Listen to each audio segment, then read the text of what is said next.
¿Se logra ver? Sí, Marcia. Ya, doctor. Bueno, continuando con la exposición de neumoconiosis, yo les voy a hablar acerca de la neumoconiosis por hipersensibilidad, o bueno, también conocida como la alveolitis alérgica extrínseca, y bueno, según también las bibliografías de la PUDA, y la conocen como una bronquiolitis alérgica, que básicamente en el concepto que lo mencionan como bronquiolitis alérgica, que va a ser inducido por una plétora que va a estar conformado por alérgenos y actenos. Y bueno, ¿qué viene a ser la neumonitis por hipersensibilidad? Su concepto se dice que va a ser una representación de una reacción inmunológica ante un agente inhalado. Y para que la persona pueda generar esta reacción inmunológica acerca de al inhalar uno de estos agentes, va a tener que tener dos causas o dos, se podría decir como dos pilares para que pueda generar la enfermedad, ¿no? Se dice de que al momento de inhalar este agente va a tener que estar expuesto en varias oportunidades o que la exposición ante estos agentes va a ser de mayor cantidad. Entonces esto va a generar que va a haber una reacción inmunológica, ¿no? Y por otra parte también mencionan de que para que se genere la neumonitis por hipersensibilidad es que tiene que haber una sensibilización durante la exposición ante estos agentes. ¿Y cuáles son estos agentes, no? Porque en sí la neumonitis por hipersensibilidad va a tener un sinfín de etiologías que menciona que son más de 300 etiologías de las cuales pueden generar una neumonitis por hipersensibilidad. Entonces se dice de que los grupos grandes, se podría decir, van a ser los bioaerosoles de los microorganismos, y los microorganismos que van a estar influyentes en esto va a ser protozoos, bacterias y hongos. Y también tenemos especies químicas reactivas, que en este caso de los pacientes que van a estar expuestos bueno, que van a tener su ocupación en la agricultura, ¿no? Y también algunos otros agentes nocivos que pueden generar las neumonitis por hipersensibilidad. Ahora, básicamente las neumonitis por hipersensibilidad, según ya todo este concepto que les estoy mencionando, se dice que va a ser específicamente, o sea, va a ser específicamente, va a generar específicamente una alteración o inflamación a nivel del parénquima pulmonar. Entonces, como ya les iba mencionando, que va a haber un sinfín de etiologías de las cuales van a estar en relación con esta neumonitis por hipersensibilidad. Ahora hablando acerca un poco de la epidemiología de esta enfermedad, eh, bueno, refiere de que tanto su incidencia como prevalencia no van a ser tan elevadas, pero que va a depender de ciertos factores de las cuales pueden influir a que se presenten mayores casos de este tipo de neumoconiosis. ¿Y cuáles son estos factores que pueden predisponer a que se eleven tanto la incidencia como la prevalencia? El hecho del lugar geográfico, el lugar donde va a trabajar el paciente, o sea, su ocupación de la persona. Otro que también va a tener que ver mucho con el clima, si va a ser un clima seco, un clima frío, lluvioso, o va a ser un clima húmedo. Pero se dice que estas neumonitis por hipersensibilidad tienen un mayor afán, bueno, te puedo decir que están más ligados con los lugares de climas secos o fríos, más que en los lugares húmedos.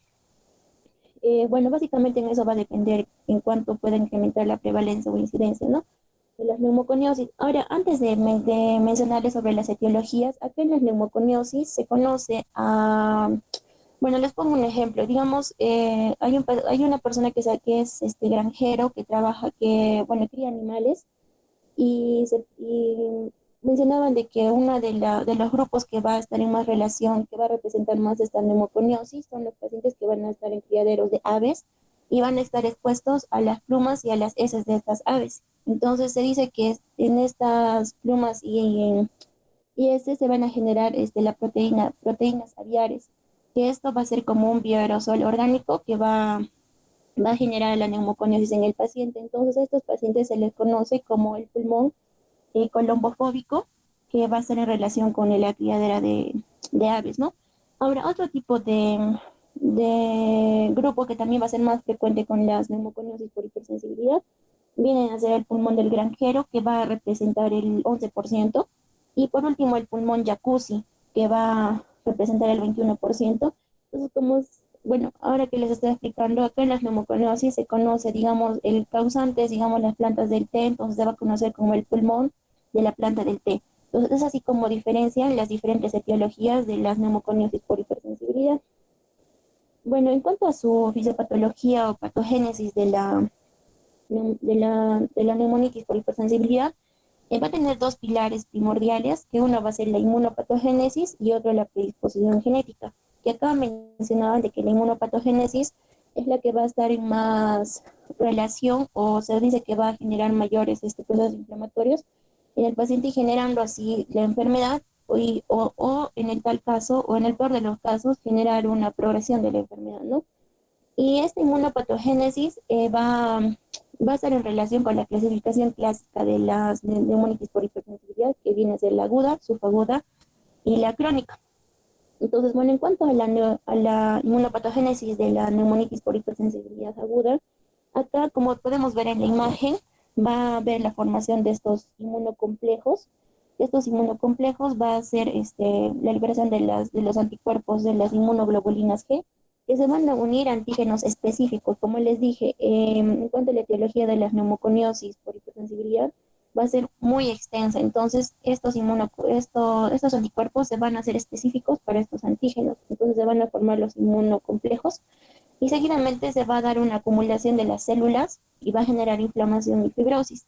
Este es en el caso de que ya el paciente ha podido estar sobreexpuesto a estos agentes o bioaerosoles de los microorganismos y va a ser a larga data, ¿no? Pero básicamente en la etapa aguda lo que va a haber presencia es de estos inmunocomplejos, que es muy importante que recuerden, y también la presencia de los neutrófilos. Como sabemos, los neutrófilos van a ser los que nos van a defender, como dice en primera línea, ¿no? En fases agudas. Ahora, en cuanto a la inmunopatogénesis de la clasificación subaguda y crónica de la neumonitis, acá básicamente se dice que va a ser un resultado de la hipersensibilidad tardía que va a estar mediada por los linfocitos TCD4 y los helper. Ahora, básicamente estos helper o el TH1 va a estar en mucha relación con los procesos inflamatorios que van a generar cuando van a estar en contacto con estos antígenos. Y como mencionaba, ¿no? Acá ya va a ser un resultado de una hipersensibilidad tardía. Y algo muy importante que acá se forma en cuanto a la etapa subaguda y crónica son la presencia de los granulomas, que básicamente estos granulomas se dice que para que se puedan formar va a haber la contribución de las vías 2 y 9 de los receptores Toll-like. Ahora, por otra parte, cuando la enfermedad ya va a progresar, o sea, cuando ya se va a cronificar, se dice de que puede generar una fibrosis pulmonar progresiva. Y esta fibrosis pulmonar progresiva va a ser por la inflamación que se va a generar, ¿no? En todo el proceso hasta que se cronifique. ¿Y quiénes van a estar encargados de que se dé esta progresión de la enfermedad? Va a ser los TH1, los TH17 y las células T reguladoras. Entonces, estas van a promover esta inflamación y promover, por ende, la progresión de la enfermedad y llegar a una fibrosis pulmonar, ¿no? Eso es en cuanto a la inmunopatogénesis. Y en cuanto a la predisposición genética, básicamente referían de que según estudios que se hicieron, mencionaban de que habían algunos alelos específicos que iban a estar en relación con que la persona tenga mayor susceptibilidad ante algunos agentes o bioaerosoles, ¿no? Entonces acá pusieron un ejemplo de una de las familias en Japón que dice solían irse en verano a las casas de madera. Entonces mencionaban de que si digamos uno de los familiares presentaba síntomas tras la exposición, digamos a las 4 o 6 horas, pues generaban, digamos, fiebre o escalofríos, disnea, entonces podría estar en relación con el polvo de la madera, ¿no? Y también tanto el clima, entonces, ay, por eso mencionaba un poco acerca de esta predisposición genética, o sea, que el paciente tenía la susceptibilidad de poder generar la enfermedad, ¿no? Al estar expuesto. Y por otra parte también mencionaban acá en la predisposición genética a las familias que criaban aves tipo los loritos, que también en el caso de que, digamos, uno de las personas que viven en el hogar presentaba síntomas al estar expuesto ante las heces o las plumas del lorito, pues generaba también la enfermedad, ¿no? Y también, por ende, todos los de su familia. Entonces, básicamente acá, en cuanto a la predisposición genética, no explica mucho acerca de exactamente cómo es que se produce, pero eso es lo único que mencionan, que va a haber unos alelos específicos que estos alelos específicos se van a presentar en complejo mayor de histocompatibilidad de clase 3 o en el caso de que habían estudiado de que había una cortación de los telómeros, pero en sí, en cuanto a la predisposición genética, no referían más información.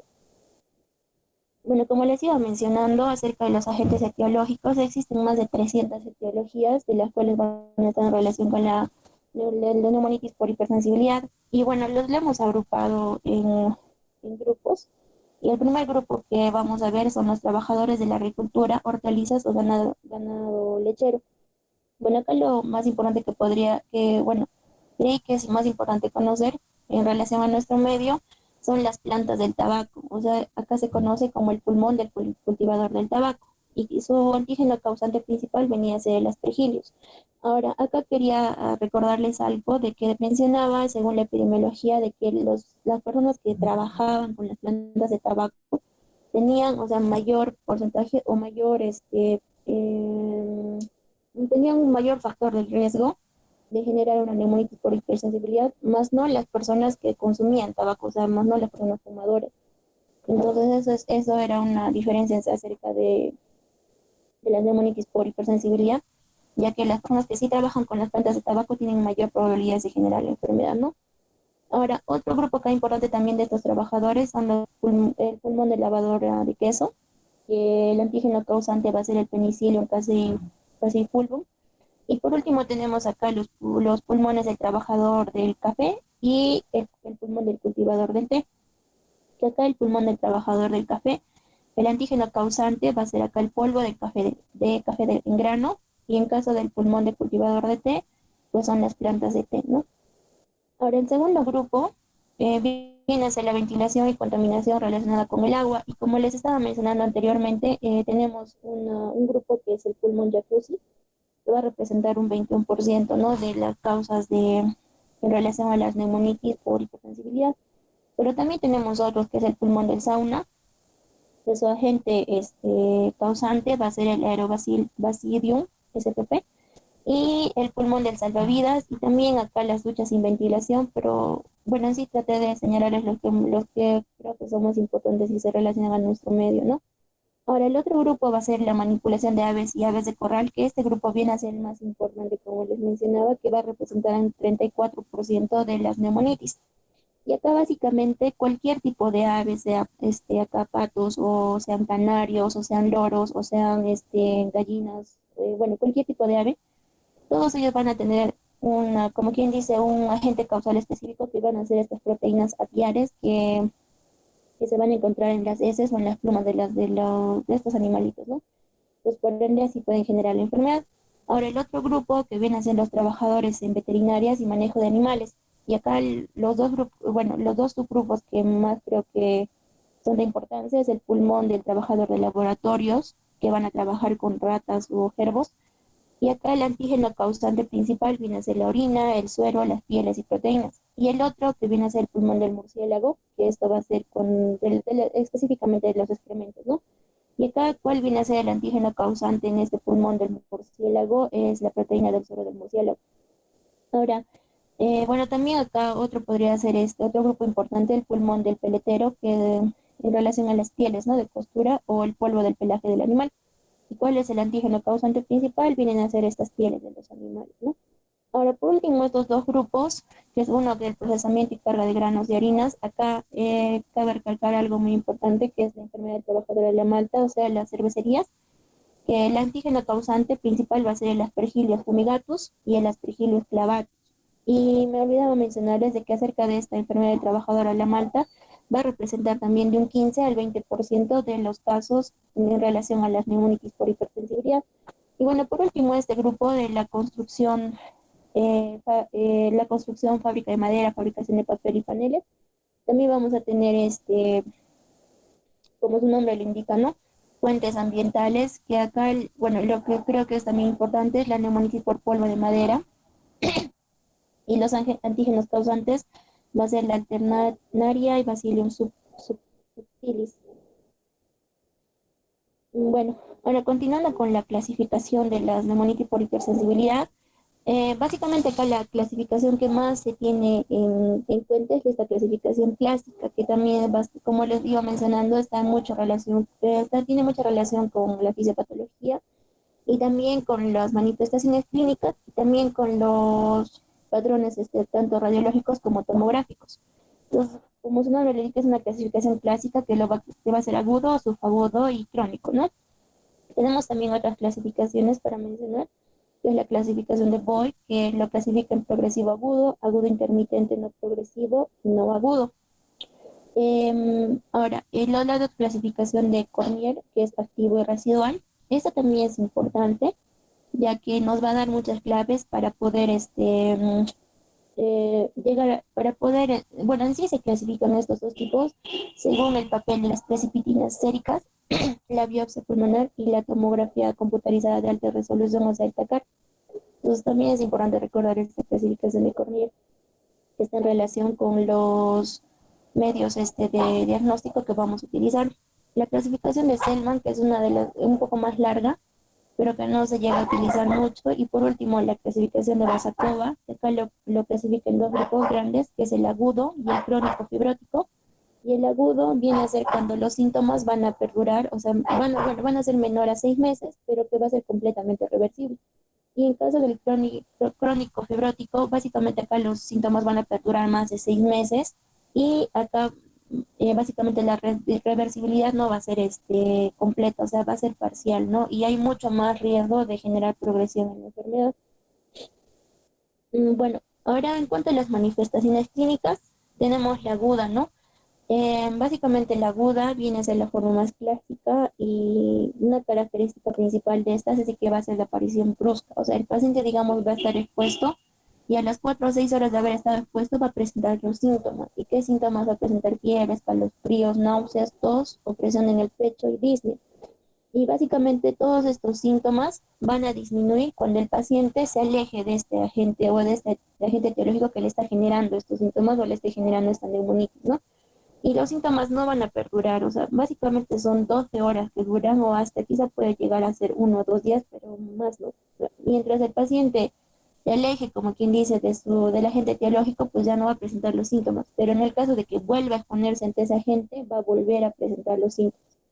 Ahora, en el examen físico de las neumonitis agudas, tenemos la taquipnea, los crepitantes finos difusos y en algunos casos hay sibilantes, pero eso es muy raro. En caso de la subaguda, va a ser un desarrollo un poco más gradual y lo que va a presentar es una tos productiva, disnea, fatiga, pérdida de peso. Y el examen físico en sí es lo mismo, va a presentar taquismias y crepitantes difusos. Ahora, en el caso de la neumonitis por hipersensibilidad crónica, su inicio es insidioso, va a presentar los mismos síntomas que la subaguda, pero aquí en la crónica, si digamos se le pide al paciente que ya no esté expuesto a ese agente, entonces el hecho de que ya no esté expuesto a ese agente no va a decir de que ya se va a resolver por completamente la enfermedad como sucedía en el caso agudo, sino que acá va a tener una mejoría parcial, o sea, no va a ser completa. Ahora, en cuanto al diagnóstico de la neumonitis, básicamente acá lo más importante para poder llegar al diagnóstico, porque va a ser un diagnóstico un poco complicado, eh, tenemos que preguntar al paciente antecedentes de neumonía típica recurrente. Y esto, o sea, ¿cómo le preguntamos al paciente? O sea, le podríamos decir, o bueno, el paciente mismo puede referir, decir, siempre se me presenta síntomas de fiebre, calofríos, disnea, bueno, no te van a decir disnea, ¿no? Sino falta de aliento, en cada enero o cada julio, siempre. Es siempre que se me presente la enfermedad sin alguna causa. Y otro que también nosotros podríamos preguntarle en qué etapa de las estaciones del año se presenta. Bueno, en nuestro caso sería pues solo de épocas de lluvias o épocas de helada, ¿no? Entonces también es importante preguntar eso y decir, ¿no? Si se le presenta siempre en esa época del año. Y otro que si se le presenta en ciertos momentos de la semana. Y también importante preguntar si se le presenta cuando cuando está en lugares específicos, ¿no? O después de ciertos eventos. Ahora, también es muy importante preguntar al paciente su ocupación, si trabaja con aves o si trabaja en alguna fábrica de hacer papeles o de trabajar con pieles de animales o si es agricultor de plantas de té, de granos de café. Entonces, básicamente acá se tiene que hacer una investigación epidemiológica para poder llegar al diagnóstico del paciente, ¿no? Ahora, otro, en el caso de que también, digamos, viva al lado de una fábrica o de un lugar donde, digamos, trabajen con pieles y siempre presenta los síntomas cuando está en su casa, digamos, pero cuando se va de viaje no tiene ningún síntoma, entonces eso también nos podría guiar hacia un tipo de neumonitis por hipersensibilidad. Ahora, otra cosa importante que preguntar acá en los antecedentes es la crianza de animales, como les dije, especialmente de los pájaros. En el caso de que haya uso de almohadas, de plumas, edredón, saco de dormir, chaqueta. Este último ítem está en relación con esta susceptibilidad genética. Es por ello que les decía, o sea, no existe una fisiopatología que te diga por tal motivo ay, se genera esto, pero este último ítem está en relación con esta susceptibilidad. Bueno, también tenemos historias de daños causados por agua, ¿no? En el hogar, porque también el moho, en el caso de que la presencia del moho, también va a ser un factor, un agente biológico de generar una neumonitis por hipersensibilidad. O en el caso de que tengan las casas sótanos, o en el caso de que hayan alfombras, que también pueden, el polvo, los ácaros pueden generar, ¿no? Una neumonitis, básicamente el polvo. El uso de jacuzzi, como les iba a mencionar, el pulmón jacuzzi, que representa un 21%, el uso de humidificadores, aire acondicionados, eso también va a poder influenciar, ¿no?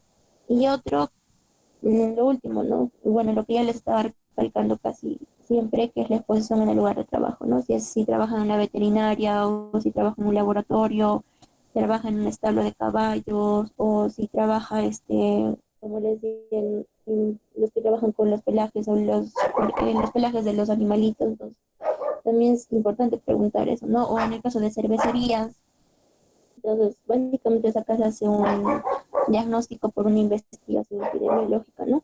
Ahora, ¿qué pruebas de laboratorio se piden? Se dice que las más específicas y más importantes viene a ser esta primera, que es los ensayos serológicos para anticuerpos específicos de eh, monoglobulinas G. Las pruebas cutáneas también es importante y las pruebas de proliferación de linfocitos que se hacen mediante el lavado bronquialveolar y estas pruebas inespecíficas de inflamación que no se suelen utilizar mucho, al igual que estas pruebas de la muestra ambiental. Pero en sí los más importantes acá son los ensayos serológicos para anticuerpos, la prueba de proliferación de linfocitos y las pruebas cutáneas. Eh, bueno, también vamos a pedir la prueba de función pulmonar y básicamente acá en tanto en las tres etapas de la clasificación se dice que va a haber un defecto ventilatorio restrictivo.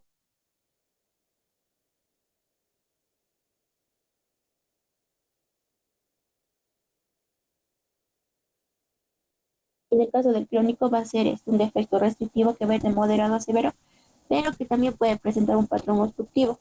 Y básicamente acá los tres van a compartir una disminución de la saturación de oxígeno y en el caso de la sofaguda puede presentar una hipoxemia arterial leve o también puede presentar una reducción de esa saturación de oxígeno en reposo o desaturar al esfuerzo o al hacer algún ejercicio.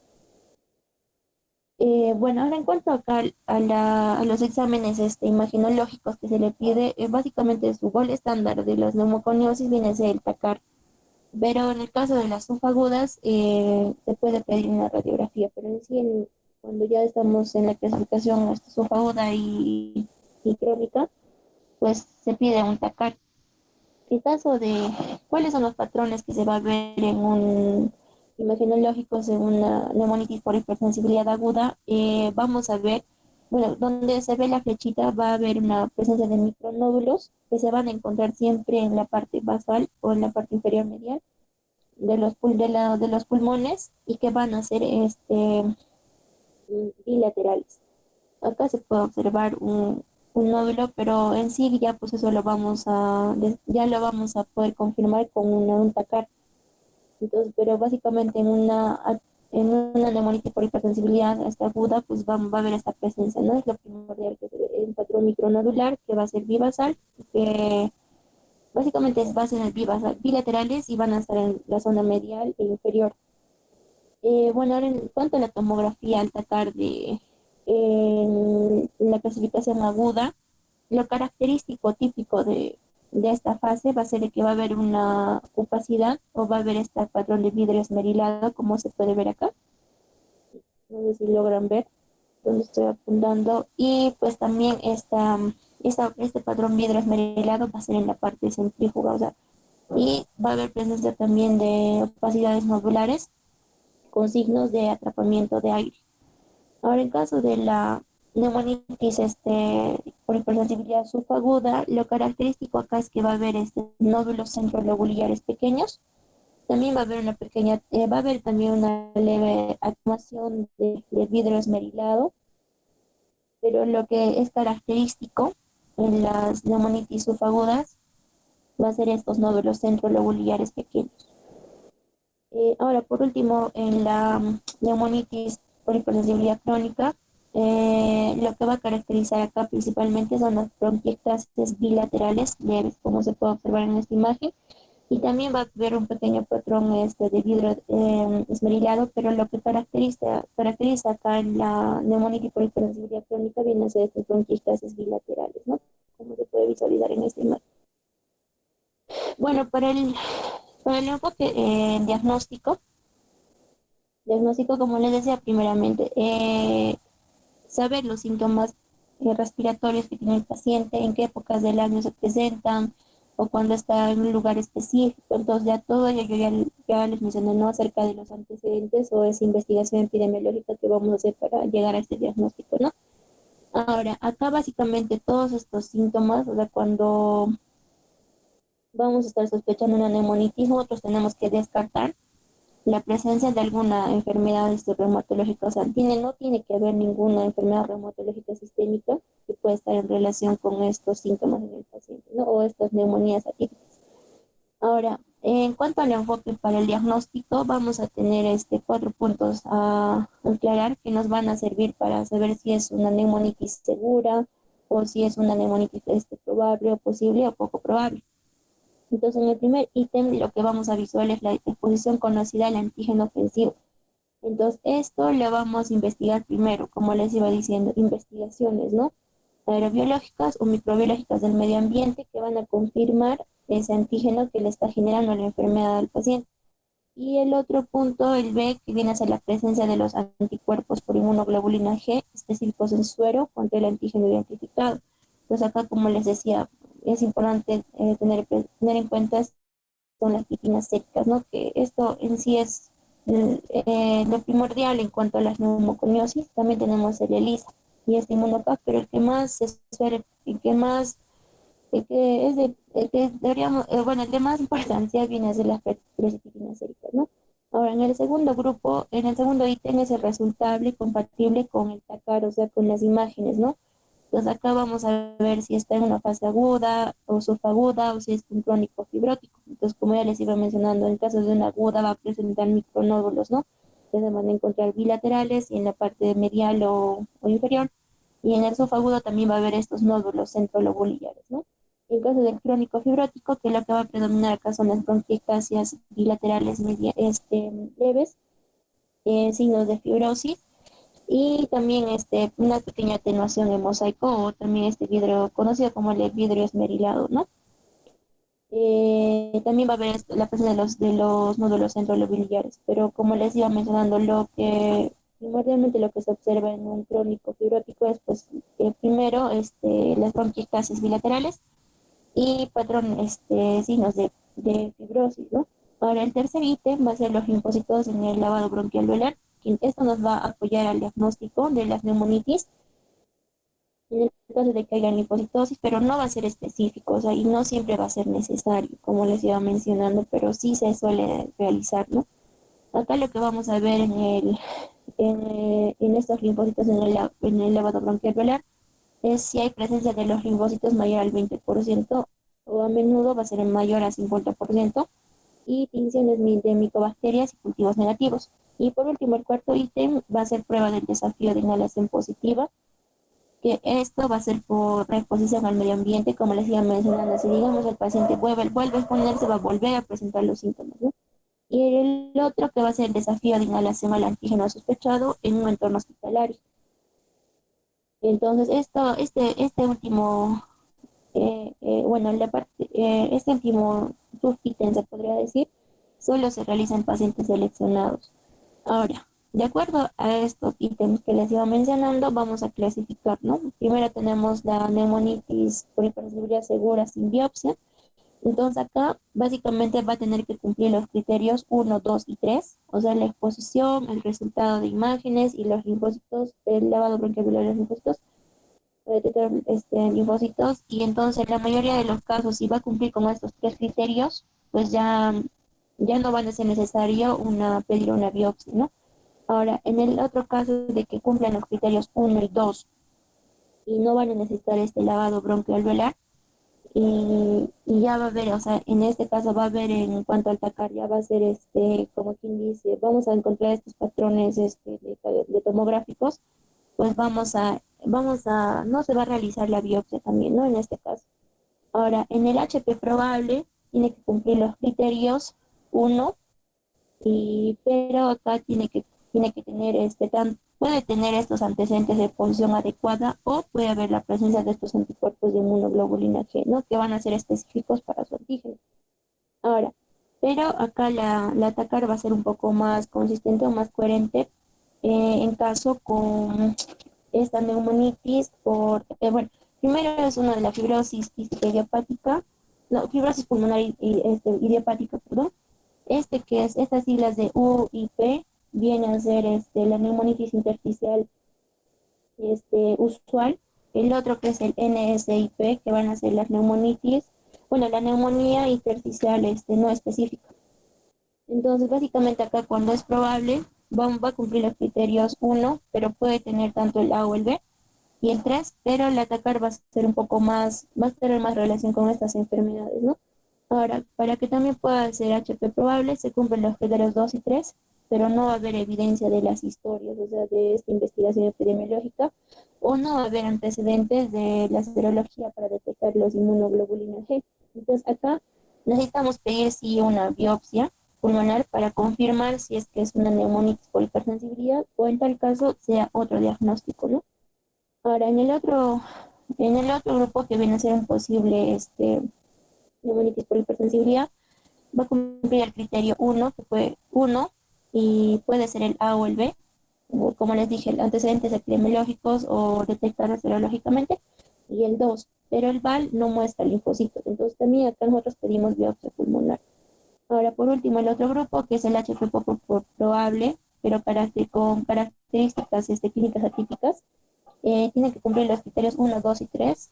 O sea, acá estos criterios uno 2 y 3 no van a estar cumplidos y va a ser más consistente para las enfermedades que ya les mencioné, ¿no? Para la fibrosis pulmonar idiopática, para estas neumonías intersticiales usuales o no específicas.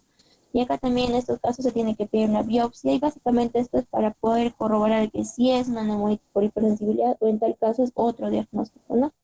Y bueno, en caso de la interpretación de resultados de la biopsia, como les iba mencionando, lo que vamos a detectar puede ser granulomas no caseificantes, bronquiolitis celular crónica, neumonitis celular crónica por infiltración linfoplástica irregular.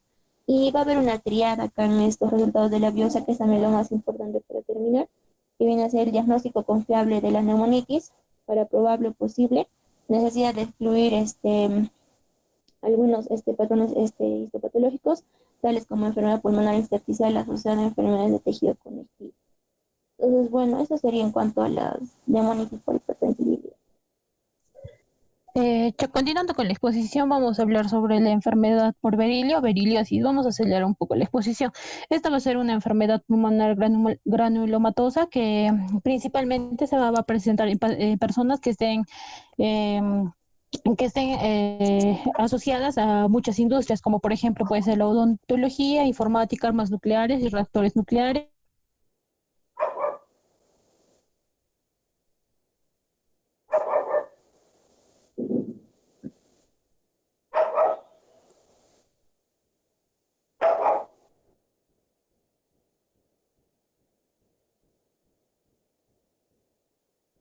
No se le escucha, doctora. Sí, a mí no se te escucha. Similares clínicas e histopatológicas con la sarcoidosis. Y la exposición masiva al berilio va a conducir a una rara reacción tóxica llamada beriliosis aguda, que se va a caracterizar por un edema pulmonar no cardiogénico o neumonía tóxica. Siguiente, por favor.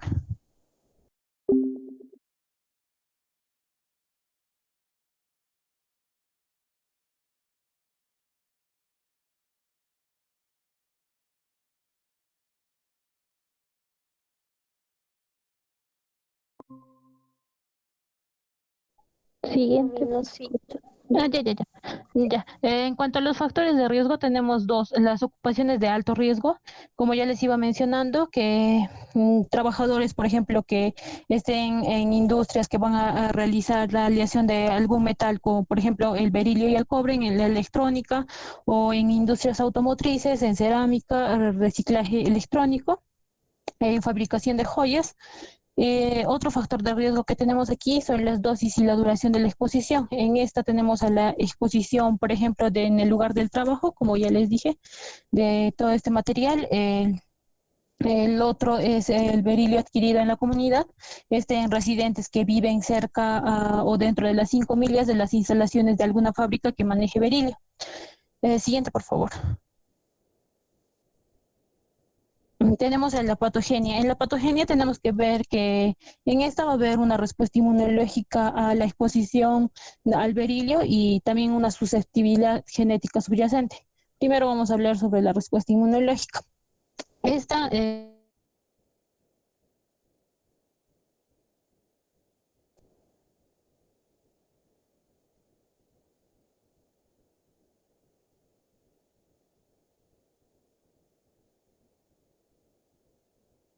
No se le escucha nuevamente, doctora.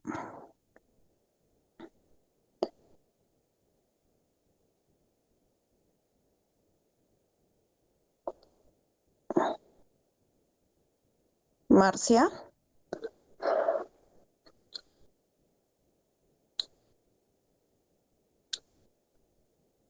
No se le material escucha. in vitro va a inducir una respuesta proliferativa. Eh, Esta respuesta proliferativa va a ser específica para el berilio y no va a ser inducida por otros metales.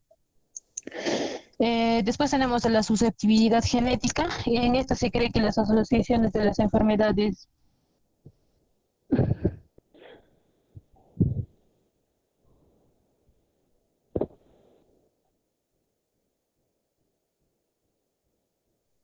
Xiomara continúa.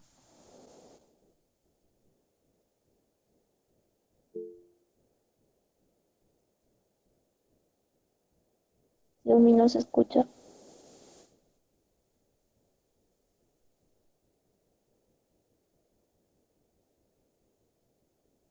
No se le escucha nada. Marcia, por favor.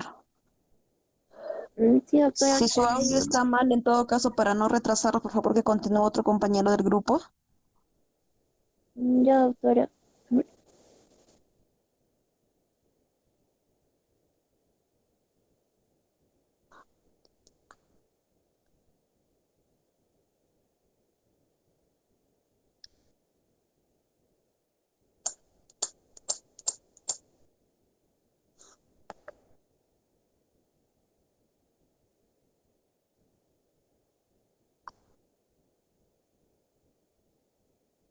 Marcia, por favor, ¿quién va a continuar? Doctora, ya estoy preguntando. Creo que me está fallando también su audio. Hasta el internet.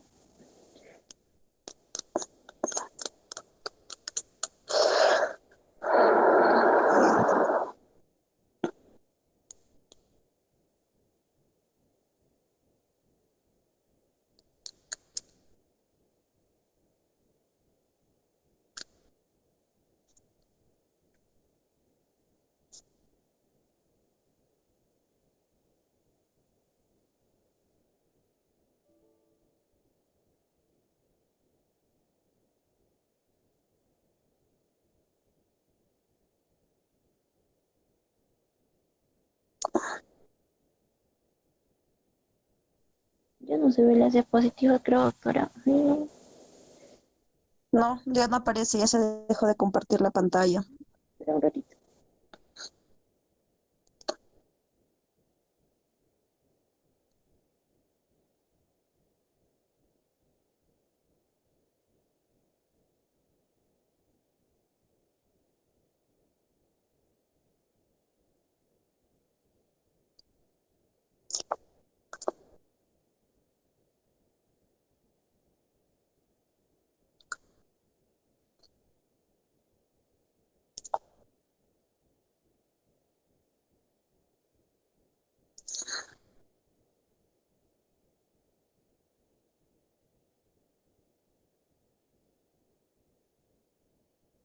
Marcia, ¿quién va a proyectar, por favor, la presentación? Doctora, ya estoy proyectando.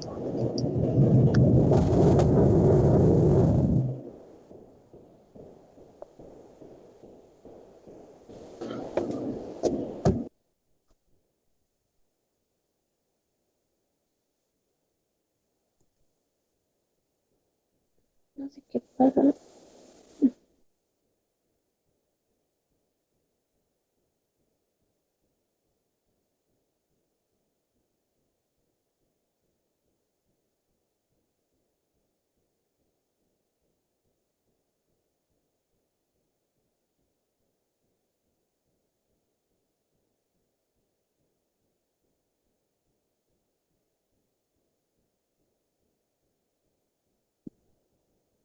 ¿Quién va a continuar, por favor?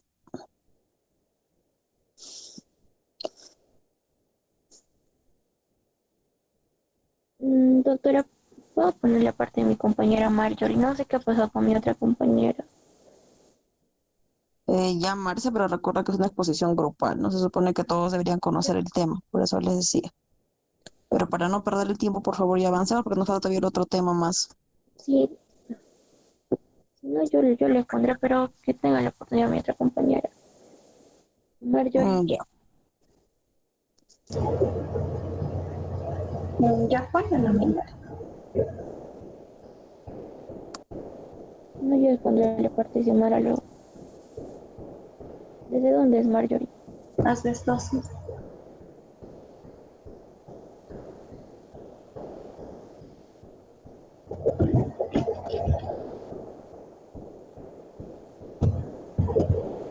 Ya continúa con la exposición, vamos a hablar acerca de la asbestosis. Esta es un tipo de neumoconiosis causada por la inhalación de asbestos que se caracteriza por una fibrosis pulmonar difusa y progresiva.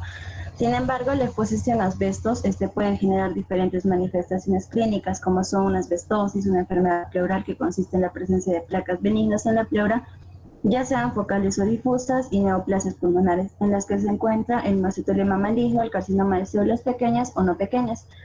Ahora, los asbestos, también conocidos como amiantos, son un grupo de sustancias de origen natural y que tienen la capacidad de separarse en fibras.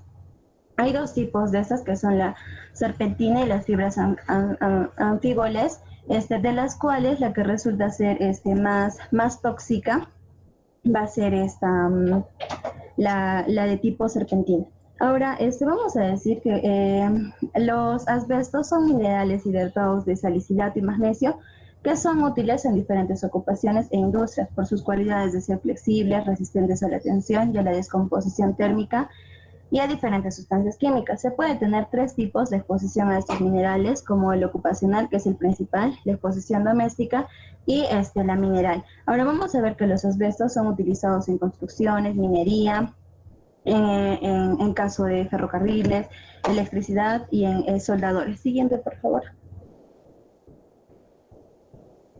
En cuanto a la fisiopatología, el daño inducido, lo que va a generar es un daño en el parénquima pulmonar por los asbestos, se debe a varias causas, entre las que se encuentran los efectos tóxicos de las fibras microscópicas directamente en las células pulmonares, y además existen hipótesis que el daño también puede ser causado la, por los mediadores que son enzimas como las proteasas, quinas y factores de crecimiento.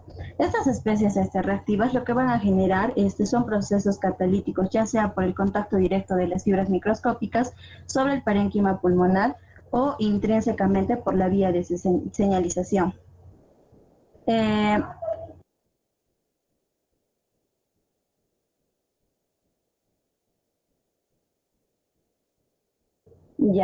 Que incluye la vía de inositol bifosfato, que actúa por medio de la proteína G. Quien activará esta proteína G, lo que va a hacer es activar a la fosfolipasa C para posteriormente tomar a la proteína quinasa C, que finalmente nos va a llevar a la liberación del calcio, activando así oxidasas que permiten la formación de estos radicales libres, y lo que va a generar aquí es un daño a nivel del ADN o incluso fijarse algunas moléculas, deteriorándolas y alterando su función intracelular. Siguiente, por favor.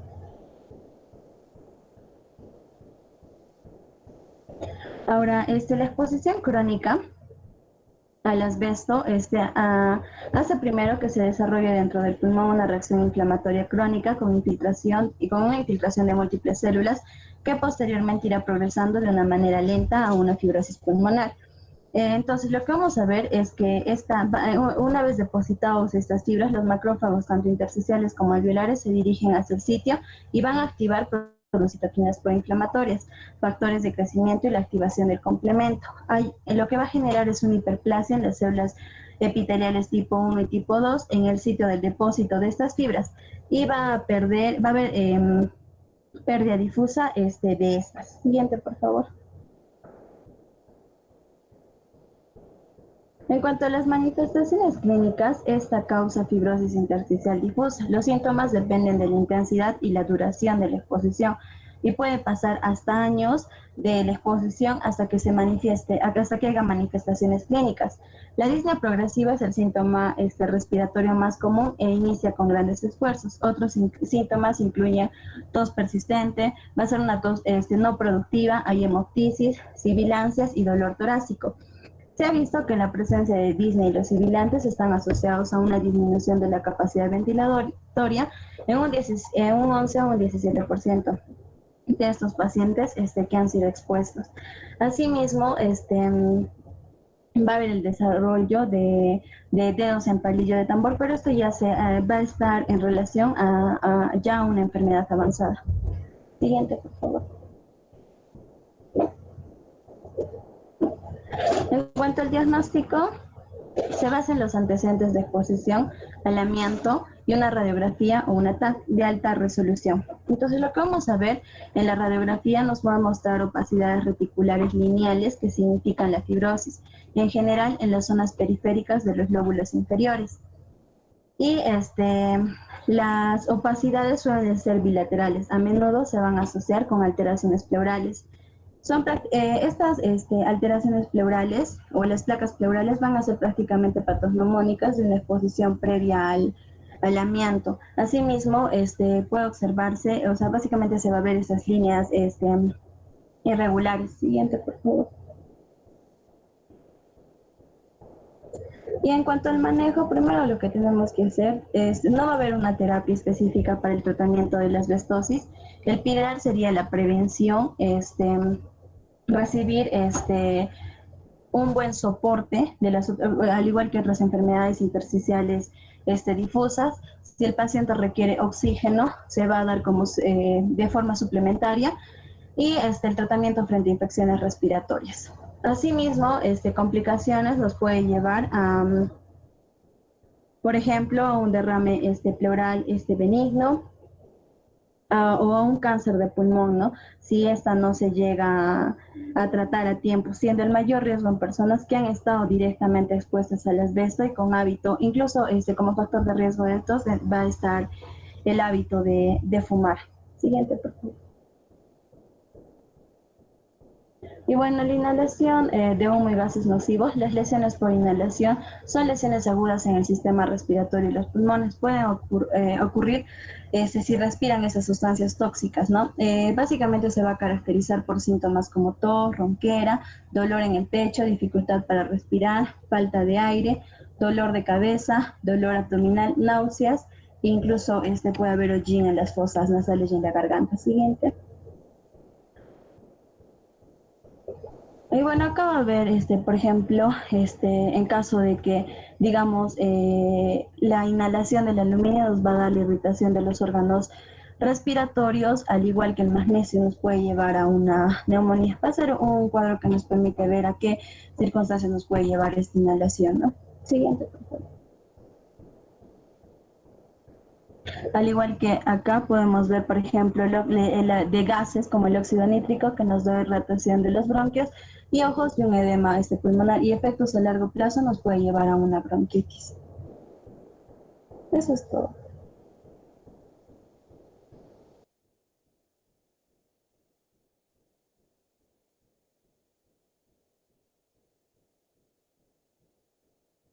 Doctora, vamos a comenzar a exponer los del grupo de neoplasias malignas.